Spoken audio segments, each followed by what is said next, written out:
Hello student.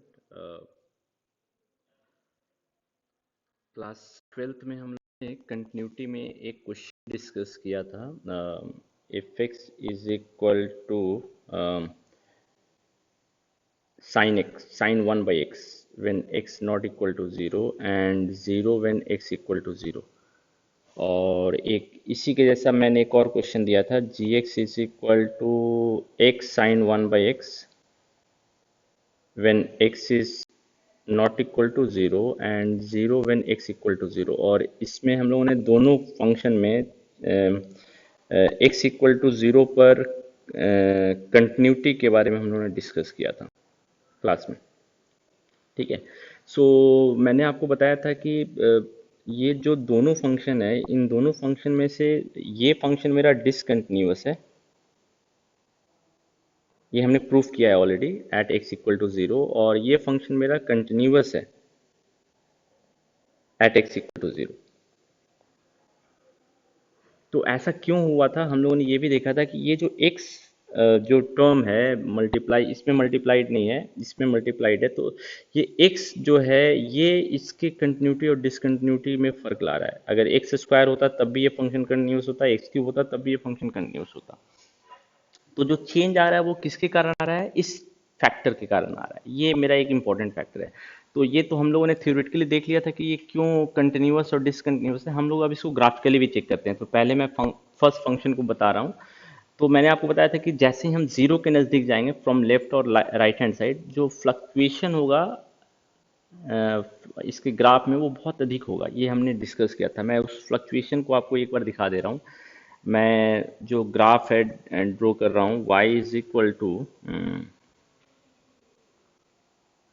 Sign 1/x, sine 1/x। Now you can observe from the graph कि जो sign 1/x का graph है वो zero के नज़दीक जाने पर बहुत अधिक फ्लक्चुएट कर रहा है। आप नाउ यू कैन ऑब्जर्व कि ये फ्लक्चुएशन कितना अधिक है कि आप ये नहीं समझ पा रहे हैं कि कब वैल्यू इसका कहाँ जा रहा है। थोड़ा सा भी एक्स में चेंज हो रहा है तो फ्लक्चुएशन बहुत अधिक है। नाउ यू कैन ऑब्जर्व, ये मैं आपको इसका ग्राफ एक्सपैंड कर रहा हूँ, बट एक्सपैंड करने के बाद भी इसका ग्राफ जो है वो हम लोग नहीं पता कर पा रहे हैं, क्योंकि आप देख सकते हैं कि ज़ीरो पे भी कितनी तेज़ी से ये फ्लक्चुएट कर रहा है। ये आप देख सकते हैं कि ये जो डिफरेंस है ना, यहाँ पे जो ग्राफ के बीच का डिफरेंस है वो कितना कम है। आप देखिए कि 0.04 और 0.006 के बीच में ही ये कितना, जबकि ये बहुत छोटी वैल्यू है, तब भी ये फ्लक्चुएशन बहुत अधिक है। Now you can see. तो हमने ये देखा था कि ज़ीरो के नज़दीक पर इसका लेफ्ट हैंड लिमिट और राइट हैंड लिमिट का वैल्यू हम नहीं निकाल सकते हैं। हमने देखा था कि अगर आपको सॉल्यूशन याद होगा, zero into some finite value which is lying between -1 to 1। इस केस में सिंपली इसका वैल्यू -1 से 1 के बीच में लाई करेगा। हम लोगों ने ये देखा था। हम एग्जैक्टली नहीं बता सकते हैं कि इसका वैल्यू क्या होगा, है ना। सो इस कारण से ये फंक्शन जो है कंटिन्यूअस नहीं है। नाउ मैं देखिए आपको और भी एक्सपैंड करके ये बता रहा हूँ कि ना, एक्सपैंड करने के बाद भी जो फ्लक्चुएशन है वो आप नहीं पकड़ सकते हैं कि ये इतनी तेज़ी से फ्लक्चुएट कर रहा है। तो इसीलिए हम ज़ीरो पे बोलते हैं कि जो मेरा ये फंक्शन है वो डिसकंटिन्यूअस है। ये पहला वाला फंक्शन, ये पहला वाला फंक्शन है, ये ज़ीरो पे डिसकंटिन्यूअस है। ना दूसरे वाले फंक्शन पे आइए। अगर हम x ये फैक्टर मल्टीप्लाई कर देते हैं तो हम लोग देखते हैं कि ग्राफ में क्या चेंज आएगा। ठीक है, हम लोग ग्राफ में चेंज देखते हैं। So now we will multiply this by x। अब आप देखिए कि क्या हो रहा है। अब आप ऑब्जर्व कर सकते हैं कि लेफ्ट हैंड साइड से भी अगर हम जाएंगे तो ये जीरो पे कन्वर्स कर रहा है, राइट हैंड साइड पे भी जाएंगे तो इसका वैल्यू जीरो के नज़दीक ही जा रहा है। लेफ्ट हैंड साइड से भी और राइट हैंड साइड से भी इसका वैल्यू जीरो की ओर जा रहा है। ये ग्राफ मैंने बहुत बड़ा करके दिखाया है, इसीलिए आपको ऐसा दिख रहा है। अ, मैं इसको थोड़ा सा कॉम्प्रेस कर दे रहा हूँ। मैंने बहुत अधिक एक्सपैंड कर दिया है ये ग्राफ एक्चुअली, इसीलिए ऐसा हो रहा है ये। ठीक है, ओके, जस्ट अ मिनट। हाँ हाँ, अब आप देख सकते हैं इसको कि बहुत एक्सपैंडेड फॉर्म में है ये। Okay,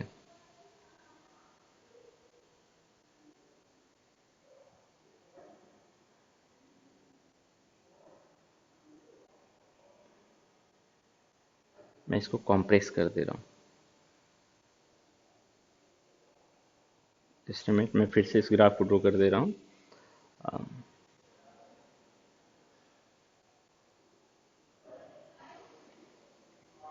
y is equal to x sine 1/x। Now you can observe कि लेफ्ट हैंड से भी जाने पर भी इसका जो वैल्यू है वो जीरो पे कन्वर्ज करेगा, और राइट हैंड साइड से भी जाने पे इसका वैल्यू जीरो पे कन्वर्ज करेगा। You can observe this part very easily from the graph. लेकिन इसके लेफ्ट हैंड राइट हैंड दोनों साइड से जाने पे इसका वैल्यू जीरो पे कन्वर्ज कर रहा है, तो इसीलिए आपका left hand limit, right hand limit और एफ ऑफ जीरो बराबर आ रहा था। इसलिए जो फंक्शन था वो मेरा, नमस्कार, जो फंक्शन है वो मेरा कंटिन्यूअस था। लेकिन इस केस में साइन 1/x के केस में ऐसा नहीं हो रहा था, लेकिन x साइन 1/x के केस में ऐसा हो रहा है। इस तरह आप देखिए यहाँ पे एक्स स्क्वायर भी अगर आप मल्टीप्लाई कर देंगे तब भी बहुत अधिक चेंज नहीं आएगा ग्राफ में। एक्स स्क्वायर से मल्टीप्लाई करने के बाद भी देखिए लेफ्ट हैंड और राइट हैंड साइड से भी फंक्शन का जो वैल्यू है वो जीरो पे ही कन्वर्स कर रहा है। सो मेरे ख्याल से ये ग्राफिकल रिप्रेजेंटेशन आपको इजली एक आइडिया दे दे रहा है कि क्यों मेरा x साइन 1/x कंटिन्यूस है और साइन 1/x जो है इससे रिलेटेड जो फंक्शन था वो कंटिन्यूस नहीं है। लेकिन यहाँ पे एक्स स्क्वायर एक्स क्यूब अगर आप कुछ भी मल्टीप्लाई करते जाएंगे तब भी ये फंक्शन मेरा कंटिन्यूस होगा, बट ये फंक्शन मेरा कंटिन्यूस नहीं होगा। Okay, so I hope you understood this part from this graphical representation. ठीक है, एक आखिरी जो हम लोगों ने डिफरेंशिएशन में डिस्कस किया था, मैं उसको भी यहाँ पे बता दे रहा हूँ कि हम लोगों ने ये डिस्कस किया था कि अगर हम दो अलग अलग पॉइंट से एक सेकेंड बना रहे हैं और उस अगर एक पॉइंट को दूसरे पॉइंट के नज़दीक ले जाएंगे तो ये टेंजेंट में कन्वर्ट होगा। ये इसका हम लोग एक ग्राफिकल रिप्रेजेंटेशन देख लेते हैं। ठीक है, इसका एक हम लोग ग्राफिकल रिप्रेजेंटेशन देख लेते हैं।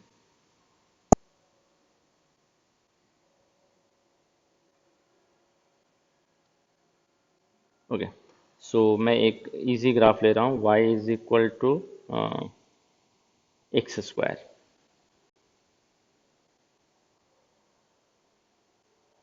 ओके, मैं यहाँ पे दो पॉइंट ले रहा हूँ, एक पॉइंट यहाँ ले रहा हूँ, एक पॉइंट यहाँ ले रहा हूँ, है ना।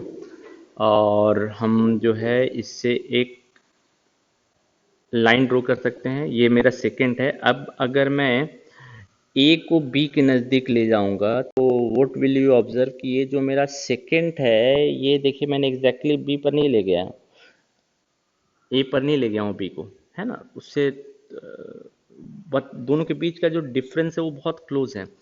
तो now what will you observe, क्या ऑब्जर्व कर रहे हैं कि अगर हम एक देखिए बी को मैं ए के नज़दीक ले जा रहा हूँ तो ये जो मेरा सेकंड है ये कोड के जैसा रिप्रेजेंट हो रहा है, टेंजेंट के जैसा रिप्रेजेंट हो रहा है। एक पॉइंट पे टेंजेंट के जैसा रिप्रेजेंट हो रहा है ना।